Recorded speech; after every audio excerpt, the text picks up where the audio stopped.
ഇതിൻ്റെ ആദ്യം നമ്മൾ ചെയ്യാൻ തീരുമാനിച്ചത് മുതൽ അദ്ദേഹത്തിൻ്റെ പെർമിഷനോടുകൂടിയാണ് ഇതെല്ലാം സംഭവിച്ചത്. എന്ത് തോന്നി നിങ്ങൾക്ക്? നിങ്ങൾ പറയൂ.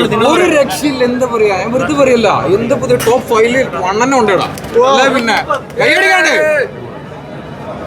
എന്തായാലും തിയേറ്ററിൽ കണ്ട് ഞങ്ങൾക്ക് കിട്ടിയത് അതേ ഫീൽ തന്നെയാണ്. ബാക്കി ഇനി റെസ്പോൺസസ് ഒക്കെ വരട്ടെ അല്ലേ?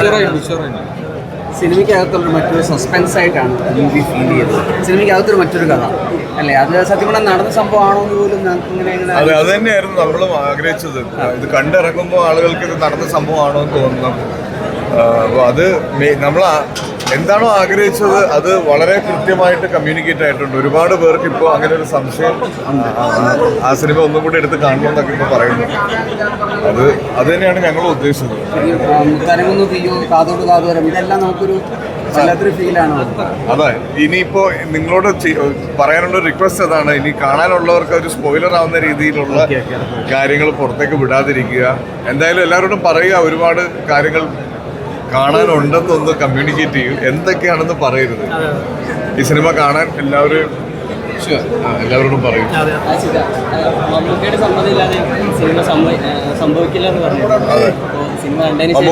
സമ്മതമില്ലാതെ ഈ സിനിമ സംഭവിക്കില്ലെന്ന് നിങ്ങൾക്ക് മനസ്സിലായില്ലേ? നമ്മള് കണ്ട സ്ക്രീനിൽ കണ്ട തിയേറ്ററിലുള്ള റെസ്പോൺസ് ഭയങ്കര ജെന്യുവൻ ആയിരുന്നു. ഞങ്ങൾക്ക് എല്ലാവർക്കും ഫീൽ ചെയ്ത് തന്നെയാണ് ഓഡിയൻസിൻ്റെ ഇടയിൽ നിന്നും കിട്ടിയത്. അപ്പോൾ ബാക്കിയുള്ള തിയേറ്റേഴ്സിൽ നിന്നുള്ള റിവ്യൂസ് എടുത്തുകൊണ്ടിരിക്കുന്നു. ഞാനൊന്ന് അന്വേഷിക്കട്ടെ. എല്ലാം ഹാപ്പിയാണ്, വളരെ ഹാപ്പിയാണ്. എന്തായാലും 2025 നല്ലൊരു തുടക്കമാണ്.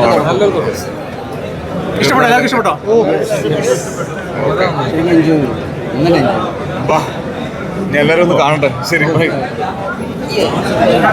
Spread the word.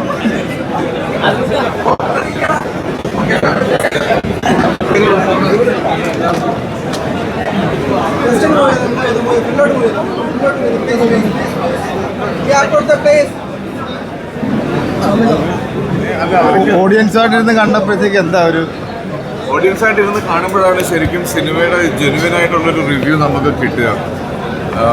സിനിമ നല്ലതാണെങ്കിൽ ഇനി കൂടുതൽ പ്രൊമോഷൻസ് ചെയ്യാം. വളരെ കോൺഫിഡൻസിൽ നമുക്ക് ആളുകളോട് കാണാൻ റിക്വസ്റ്റ് ചെയ്യുകയൊക്കെ ചെയ്യാം. അപ്പോൾ ഇനി എന്തായാലും അടുത്ത സ്റ്റെപ്പിലേക്ക് കടക്കാം. നല്ലൊരു സിനിമയാണ് നമ്മൾ ചെയ്തിരിക്കുന്നത്. പ്രേക്ഷകർക്ക് അത് വളരെയധികം ഇഷ്ടപ്പെടുന്നുണ്ട്. കണ്ടവർക്കെല്ലാം തിയേറ്ററിൽ നിന്ന് കിട്ടുന്ന റെസ്പോൺസസ് അതാണ്. അപ്പോൾ ഇനി ധൈര്യമായിട്ടും നിർബന്ധിച്ച് സിനിമ കാണിക്കാം. കാര്യം ഇത്തരത്തിലൊരു സിനിമ വല്ലപ്പോഴും മാത്രമേ സംഭവിക്കുന്നതാണ്. അപ്പോൾ ആ സിനിമ കാണണം. എനിക്കൊന്ന് ഒരുപാട് പേർക്ക് വളരെ നൊസ്റ്റാൾജിക്കായിട്ട് കണക്റ്റ് ആവാൻ സാധ്യതയുണ്ട്. ഒരുപാട് സിനിമാ പ്രേമികൾക്കും സിനിമ ആരാധകർക്കും സിനിമയിൽ അഭിനയിക്കണം എന്ന് ആഗ്രഹിക്കുന്നവർക്കും ഒക്കെ ഒരു എന്താ പറയുക, അതെ, ഒരു ബ്ലെസ്സിങ് സിനിമയിൽ ത്രൂ ഔട്ട് ഉണ്ട്. ഇതിൻ്റെ ആദ്യം നമ്മൾ ചെയ്യാൻ തീരുമാനിച്ചത് മുതൽ അദ്ദേഹത്തിൻ്റെ പെർമിഷനോടുകൂടിയാണ് ഇതെല്ലാം സംഭവിച്ചത്. അപ്പം എല്ലാവരും വരിക തിയേറ്ററിലേക്ക്. ഇതൊന്ന് തിയേറ്ററിൽ എക്സ്പീരിയൻസ് ചെയ്യേണ്ടതാണ്. നമ്മളൊക്കെ ചെറുപ്പം മുതലേ കണ്ടിരുന്ന സിനിമ അതിൻ്റെ പല രീതിയിലുള്ള വ്യാഖ്യാനങ്ങളാണ് കാണിക്കാൻ ശ്രമിച്ചിട്ടുള്ളത്. അപ്പം വന്ന് കാണും. എനിക്ക് പറയുന്നതിന് കുറേ പരിധികളുണ്ട്. പക്ഷേ സിനിമ നല്ല സിനിമയാണ്. വരിക, കാണുക, ആസ്വദിക്കുക. Thank you.